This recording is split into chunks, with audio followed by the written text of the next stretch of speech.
Jake and I didn't wait to see what was coming up from my basement. We ran. I grabbed my car keys and purse, and we bolted out my front door like the house was on fire. Maybe it should have been. Maybe fire would have been better than whatever was down there, slowly making its way up those wooden stairs. We jumped into my Honda Civic and I gunned it down Maple Street, not slowing down until we reached the center of town. Main Street was busier than usual for a Wednesday morning. Clusters of people stood outside the diner, the hardware store, and the post office, all talking in hushed, worried tones. "Stop here," Jake said, pointing to Rosie's diner. "We need to talk to people, find out if anyone else is experiencing what you just did." Rosie's was packed, but it wasn't the usual cheerful breakfast crowd. The conversations were tense, worried whispers punctuated by nervous glances. Rosie Martinez herself, a stout woman in her 50s who'd run the diner for 20 years, looked like she hadn't slept. "Vera, honey," she called out when she saw us. "Thank God you're okay. Coffee?" "Please," I said, sliding into a booth near the window. "Rosie, has anyone else been having problems with their basements?" Her hand shook slightly as she poured the coffee. "You mean besides the Kowalski family having to leave their house at 3 a.m. because of strange noises? Or the Williamses calling the police about something scratching at their basement door from the inside? Or half the town showing up here instead of staying home?" Jake pulled out his notebook. "Can you tell us exactly what the Kowalskis and Williamses experienced?" Rosie glanced around nervously, then leaned closer. "Tommy Kowalski said he heard what sounded like digging under their house, like something was trying to tunnel up through the basement floor. When he went to investigate, he found fresh dirt scattered around, but no hole. Just scratch marks on the concrete, like something with claws had been trying to get out." "And the Williamses?" I asked, though I wasn't sure I wanted to know. "Linda Williams swears she heard her dead mother's voice calling to her from the basement. Now, Linda's mama died 5 years ago, and Linda was there when they buried her. But she says it was definitely her mother's voice, begging her to come downstairs, saying she had something important to tell her." The coffee turned bitter in my mouth. "Did she go down?" "No, thank the Lord. Her husband Dave held her back. They called Sheriff Brooks, but by the time he got there, the voice had stopped. Course, Brooks didn't find anything unusual."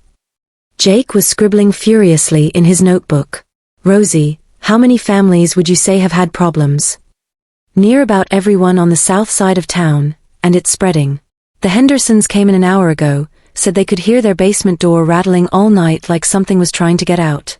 And old Mrs. Chun from Elm Street called me this morning, crying, saying her late husband's voice was coming from the basement, telling her he was cold and needed her to bring him a blanket." A terrible thought was forming in my mind. "Rosie, all these voices people are hearing, are they all from people who are already dead?" She nodded slowly, her face pale. "Every single one. And that's not the worst part." "What's the worst part?" Jake asked, though his voice suggested he didn't really want to know. "The worst part is that they all know things. Personal things. Secrets. The kind of things only those dead folks would know." Rosie's voice dropped to barely a whisper. "Like they're really down there, waiting for their families to come to them." That's when the lights in the diner flickered, and every phone in the place buzzed simultaneously with another emergency alert. The second alert was even more chilling than the first. "Emergency alert, Millbrook County basement entities have breached multiple locations. Do not respond to familiar voices from below. Do not investigate basement disturbances. Evacuation procedures to be announced. Remain calm." The diner erupted in panicked voices. Some people started crying, others grabbed their phones to call family members, and a few headed straight for the door. But Jake and I just sat there, staring at our phones, as a horrible understanding began to dawn on me. "Jake," I said quietly, "I think I know what's happening." He looked up from his notebook, where he'd been frantically writing down everyone's stories. "What do you mean?" "Think about it. Every voice is from someone who's dead. Every disturbance is in a basement, underground, like where bodies are buried. And it all started right after." I paused, trying to remember what had been different about yesterday. "Right after the groundbreaking ceremony at Millbrook Cemetery." Jake's eyes widened. "The expansion project. They broke ground on the new section yesterday afternoon, didn't they?" I nodded. I drove past it on my way home from work. They had those big machines, digging deep foundations for the new mausoleum. What if they dug into something they shouldn't have? What if they disturbed something that's been sleeping under our town? Before Jake could respond, Sheriff Brooks burst through the diner's front door. David Brooks was a big man, usually calm and collected, but today he looked rattled. His uniform was wrinkled, his face was pale, and his hands were shaking as he addressed the room. "Folks, I need everyone to listen carefully," he announced, his voice carrying over the worried conversations. "We've got a situation that's beyond anything I've dealt with in 20 years of law enforcement. I need everyone to stay calm and follow instructions exactly." The diner fell silent except for the hum of the coffee maker and the low rumble of traffic outside. "We've had 17 calls since midnight about disturbances in people's basements. That's more calls than we usually get in a month. And every single one of these disturbances involves voices of deceased individuals known to the families." He paused, running a hand through his graying hair. "Now, I know how that sounds, but I've investigated some of these calls personally, and I can't explain what I've heard." An elderly man in the corner raised his hand. "Sheriff, is it true that something was released from the cemetery?" Brooks hesitated, and that hesitation told us everything we needed to know. "We're investigating all possibilities.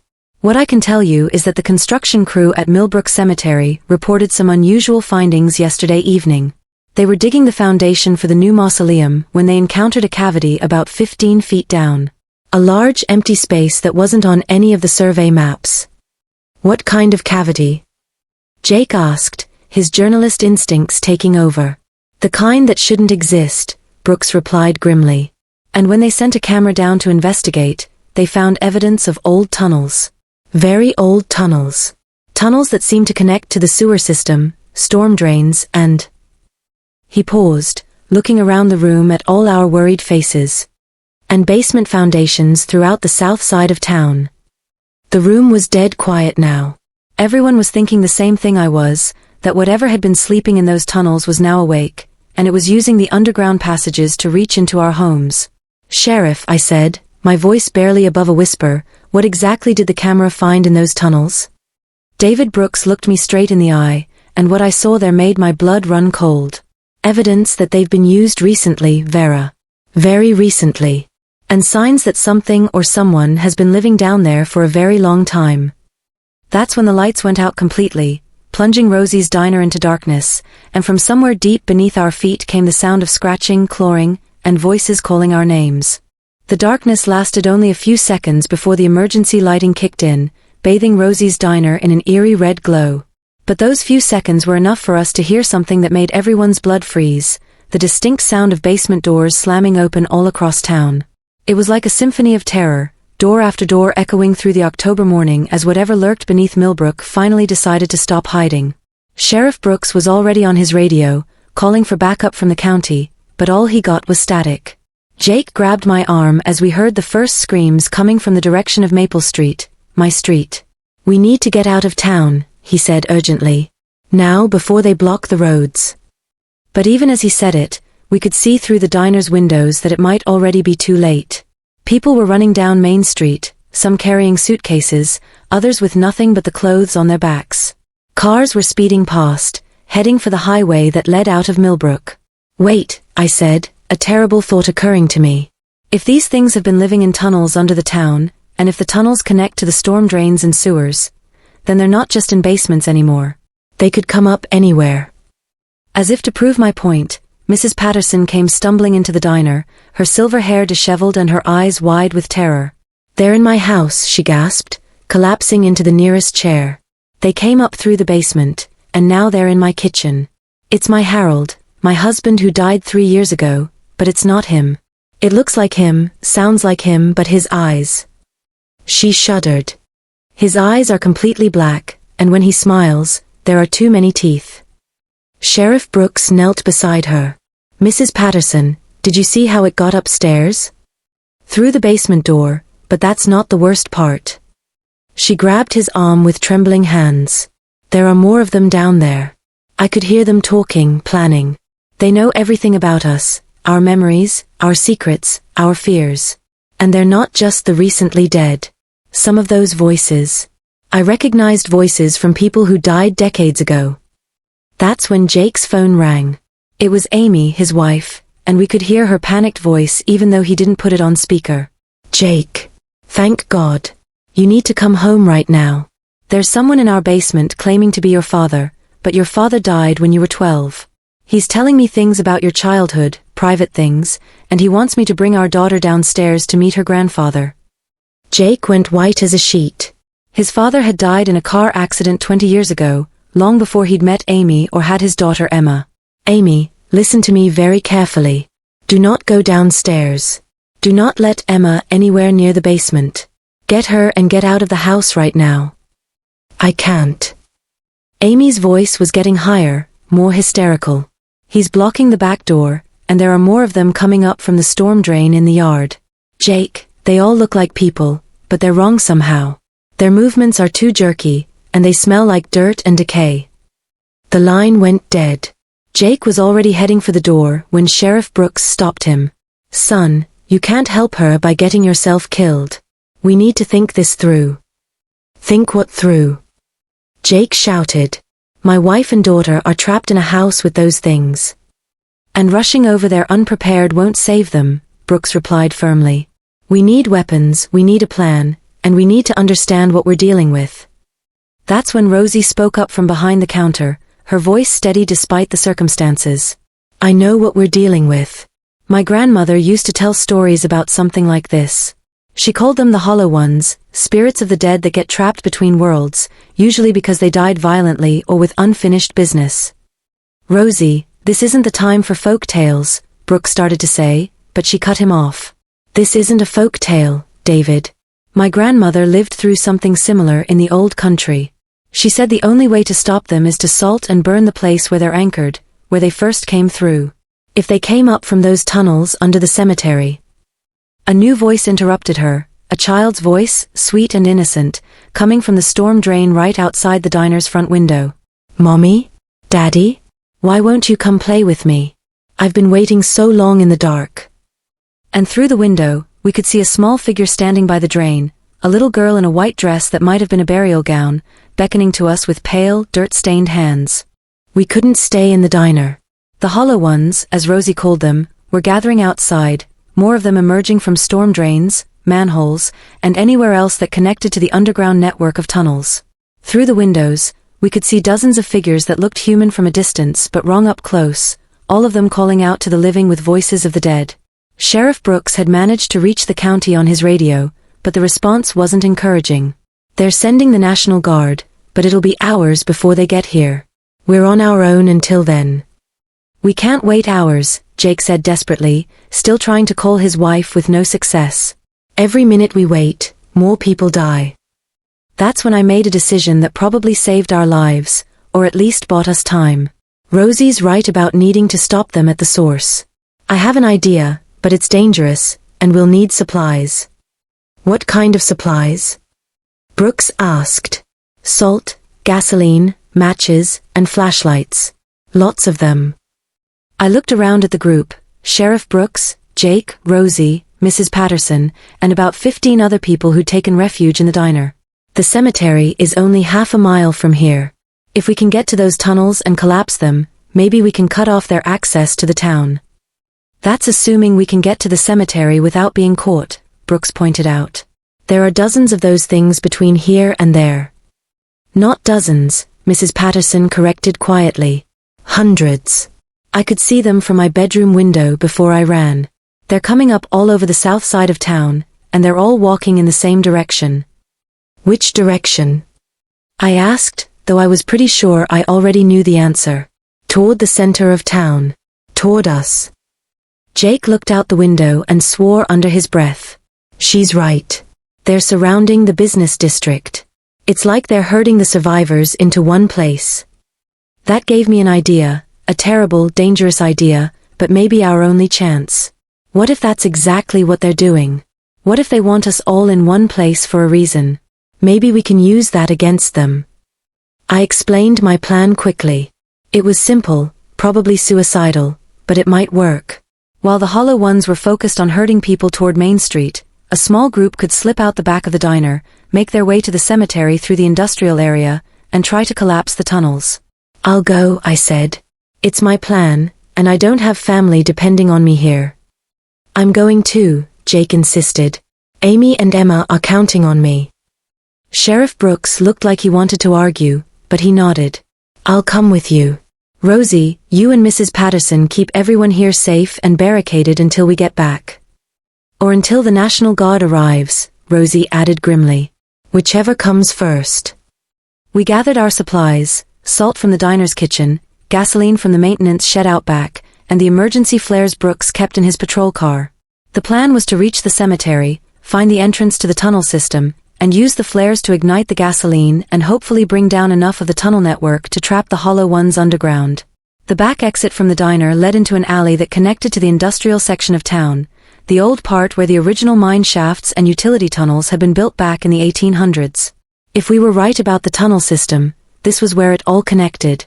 We slipped out into the gray October afternoon, and immediately I could smell it, the scent of old earth, decay, and something else. Something that reminded me of the funeral home where we'd held my father's wake 5 years ago. The alley was empty, but we could hear them everywhere, voices calling from storm drains, from basement windows, from anywhere that connected to the underground. They were the voices of everyone who'd ever died in Millbrook, going back generations, all of them pleading with the living to come down and join them in the dark. We made it 3 blocks before we saw our first hollow one up close. It was standing in the middle of Oak Street, facing away from us, swaying slightly as if listening to music only it could hear. From behind, it looked like a normal person, an elderly man in a brown suit and tie. But when it turned around, I had to bite my tongue to keep from screaming. Its face was my grandfather's face, down to the exact scar on his chin from a childhood accident. But the eyes were completely black, like holes in reality, and when it smiled at me, I could see that its mouth was full of grave dirt. "Vera, sweetheart," it said in my grandfather's voice, "why don't you come give your old grandpa a hug? I've missed you so much since the funeral." The worst part wasn't that it looked like him, or sounded like him, or even knew my name. The worst part was that for just a moment, I wanted to go to it. Some part of me genuinely missed my grandfather and wanted to believe he'd somehow come back. But then I noticed its hands, and the spell was broken. They were covered in fresh dirt, and its fingernails had been worn down to bloody stubs from clawing its way up from whatever grave it had escaped. Sheriff Brooks raised his shotgun, but I stopped him. "Don't. Gunshots will draw more of them." Instead, we backed away slowly, and the thing that wore my grandfather's face let us go. It wasn't interested in chasing us, not yet. It was waiting for something, just like all the others. We made it to Millbrook Cemetery just as the sun was setting, painting the sky the color of blood. The construction site was exactly as Sheriff Brooks had described, a deep excavation surrounded by yellow caution tape, with a gaping hole in the center that led down into darkness. But we weren't alone. Standing around the edge of the pit were dozens of hollow ones, all facing inward, all perfectly still, like they were waiting for something to emerge from the depths. And from somewhere far below, we could hear a voice calling up to us, a voice that sounded like every person who'd ever died, speaking in perfect unison. "Come down to us. We've been so lonely in the dark. Come down, and we'll show you wonders beyond imagination. Come down, and never be afraid again." That's when Jake grabbed my arm and pointed to the far side of the cemetery. "Vera, look." Walking across the graves toward us, moving in perfect formation like soldiers, were hundreds more hollow ones. Every person who'd ever been buried in Millbrook Cemetery, all of them risen and walking, all of them converging on the pit where it had all started. We were trapped between the army of the dead and the hole that led to whatever had awakened them.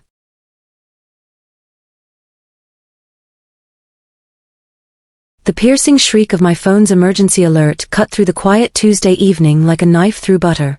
I was curled up on my couch in my little ranch house on Maple Street, halfway through a bowl of leftover chicken and dumplings, when that bone-chilling sound made me nearly jump out of my skin. My name is Vera Collins, and I've lived in the sleepy town of Millbrook, Ohio for 3 years now. Nothing exciting ever happens here, which is exactly why I moved from bustling Chicago after my divorce. The most dramatic thing that usually occurs is when old Mr. Henderson's cat gets stuck in a tree, or when the high school football team actually wins a game. But this alert was different. I grabbed my phone with trembling fingers, expecting to see the usual Amber Alert or severe weather warning. Instead, My blood ran cold as I read the message that would change my life forever. Emergency alert, Millbrook County effective immediately. Do not enter basements or underground areas. Remain on ground level or above. Unknown entities detected in subsurface locations. Avoid all basement access until further notice. I stared at the screen, reading it 3 times before the words actually sank in. Unknown entities? In basements? This had to be some kind of sick joke or maybe a test of the emergency system gone wrong. But as I glanced out my living room window, I could see my neighbors stepping onto their porches, phones in hand, the same confused and frightened expressions on their faces. Mrs. Patterson from next door caught my eye through the window and waved me over. I slipped on my sneakers and stepped outside into the crisp October air, my breath forming small clouds in the evening chill. Vera, honey, did you get that crazy alert too? She called out, her usually cheerful voice tinged with worry. Margaret Patterson was in her 70s, a retired schoolteacher who'd lived in Millbrook her entire life. If anyone would know if this was normal, it would be her. Yeah, I did. What do you think it means? I asked, walking across my small front yard to meet her at the white picket fence that separated our properties. In 50 years of living here, I've never seen anything like it, she said, shaking her silver head. Unknown entities in basements? Sounds like something out of one of those horror movies my grandson watches. As we talked, more neighbors emerged from their homes. The Hendersons from across the street, the young couple, Jake and Amy Morrison, from the blue house on the corner, even cranky old Bill Rodriguez who rarely left his house except to get his mail. Everyone was holding their phones, everyone looked confused and more than a little scared. That's when I noticed something that made my stomach drop. Every single one of my neighbors was standing outside, on their porches or in their yards. No one was going back inside. It was as if some primal instinct was telling us all to stay away from our homes, to stay away from what might be lurking beneath our feet. The autumn wind picked up, rustling the golden leaves that carpeted our quiet street, and I couldn't shake the feeling that something was watching us from below. Sleep didn't come easy that night. I'd triple-checked every lock on my doors and windows, drawn all the curtains, and even dragged my mattress into the living room, as far from the basement door as possible. Every creak of the old house settling made my heart race, every whisper of wind against the windows sounded like something trying to get in. Or maybe trying to get out. Morning brought no relief, only more questions. I'd barely finished my coffee and toast when my doorbell rang. Through the peephole, I could see Jake Morrison standing on my porch, his usually neat brown hair disheveled and dark circles under his eyes. Hey Vera, he said when I opened the door, his voice hoarse like he'd been up all night. Did you sleep at all? Not much, I admitted, stepping aside to let him in. You look like you didn't either. Jake was a journalist for the Millbrook Tribune, our tiny local newspaper that usually covered things like city council meetings and high school sports. But today, he looked like a man on a mission. I've been making calls since 5 a.m., he said, settling into my kitchen chair. Called the sheriff's department, the mayor's office, even the state emergency management agency. Nobody knows anything about that alert. Officially, it doesn't exist. What do you mean it doesn't exist? I asked, refilling my coffee mug with shaking hands. I mean there's no record of it in any system. The county emergency coordinator swears they didn't send it. The state says it wasn't them. The federal emergency management folks claim they've never seen anything like it. He pulled out his phone and showed me his call log, dozens of numbers, some with multiple attempts. But here's the weird part, everyone in Millbrook got it. Every single resident. But nobody outside the town limits received the alert. A chill ran down my spine. That's impossible. Emergency alerts don't work that way. That's what I thought too. Jake leaned forward, lowering his voice even though we were alone. Vera, I think something is really wrong here. I drove around town this morning, and I noticed something strange. Have you seen anyone going into their basements since yesterday? I thought about it.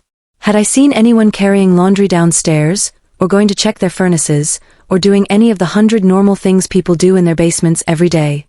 No, I realized. No, I haven't. Neither have I. It's like the whole town is unconsciously avoiding their basements. Even the people who think the alert was just a malfunction are staying upstairs. That's when we heard it, a low rhythmic thumping sound coming from somewhere beneath my house. We both froze, staring at each other with wide eyes. The sound was steady, deliberate, like someone or something was knocking on the basement ceiling from below. Thump, thump, thump. Vera, Jake whispered, "Where exactly is your basement door?" I pointed toward the hallway with a trembling finger. Down the hall, past the bathroom. The thumping stopped abruptly, leaving us in deafening silence. But somehow, the silence was worse than the sound. We sat there for what felt like hours but was probably only minutes, straining our ears for any noise from below. Then we heard something that made my blood freeze in my veins, the slow, deliberate creak of the basement door opening.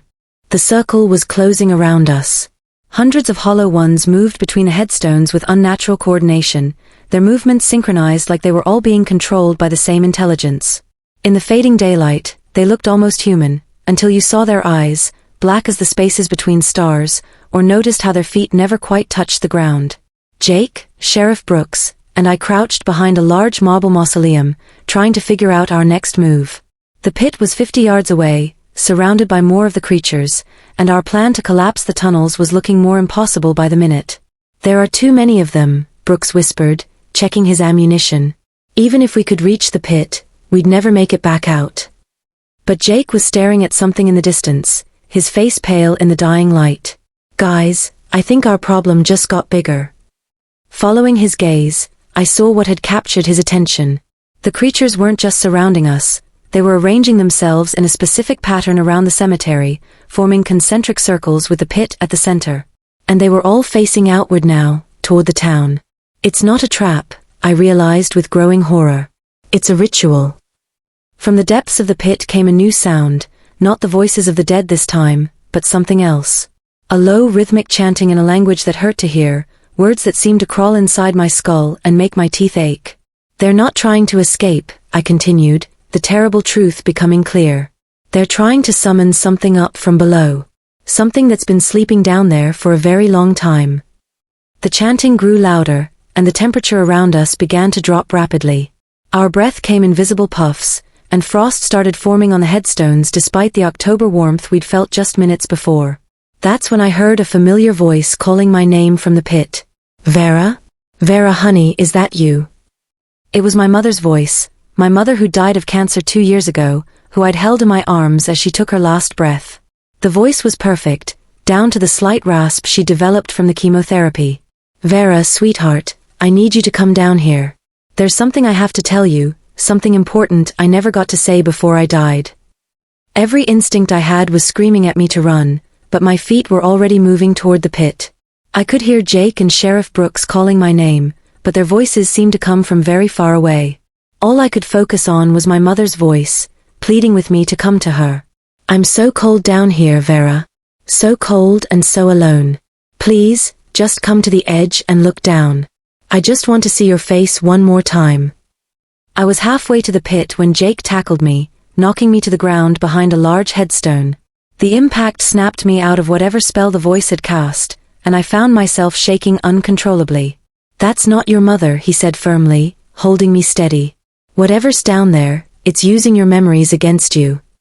But even as he said it, I could hear his resolve weakening as another voice drifted up from the pit, a child's voice, sweet and innocent. "Daddy? Daddy, it's Emma. Why won't you come help me? I'm scared, and it's so dark down here." Jake's face went white. "That's impossible. Emma is at home with Amy."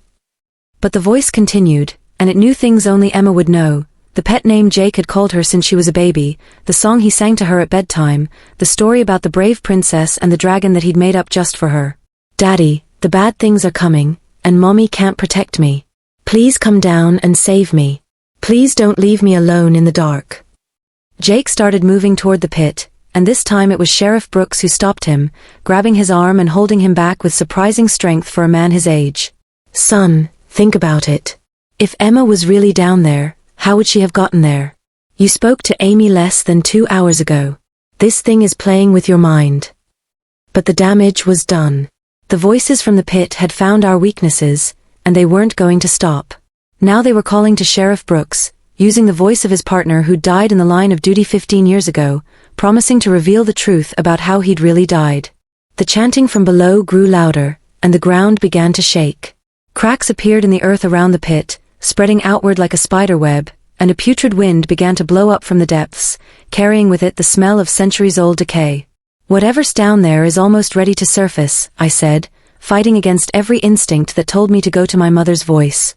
"We need to act now, or it'll be too late." That's when I noticed the gas cans we'd brought were sitting unattended near the edge of the pit. In our desperation to resist the voices, we dropped our supplies. But now I had an idea, a desperate, probably suicidal idea, but maybe our only chance. "Cover me," I told the others, and before they could stop me, I was running toward the pit, not away from it. The hollow ones turned toward me as I approached, but they didn't try to stop me. They just watched with their black, empty eyes as I grabbed the gas cans and began pouring gasoline around the edge of the excavation. "Vera, what are you doing?" My mother's voice called from below, but now I could hear the anger underneath the false concern.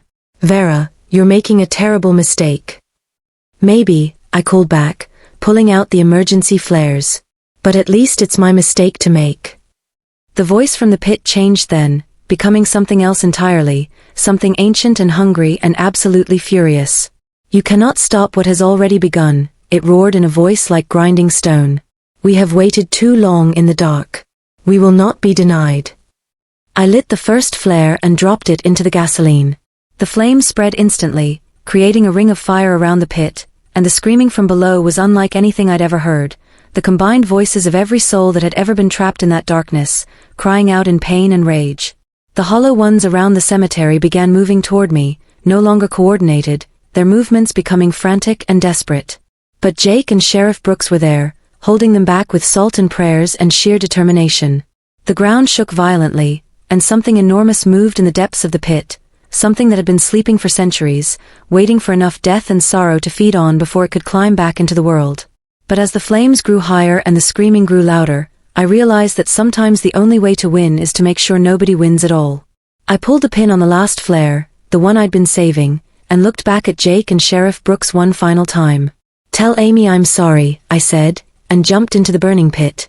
The last thing I remember was falling through fire and darkness, toward something so ancient and evil that it had no name, carrying with me the one thing it couldn't survive, the willing sacrifice of someone who chose love over fear, hope over despair, and light over the endless dark. When the National Guard arrived 3 hours later, they found Millbrook quiet and empty, with no trace of the hollow ones or the pit that had spawned them. The cemetery was intact, the tunnels were collapsed, and the emergency alerts had stopped.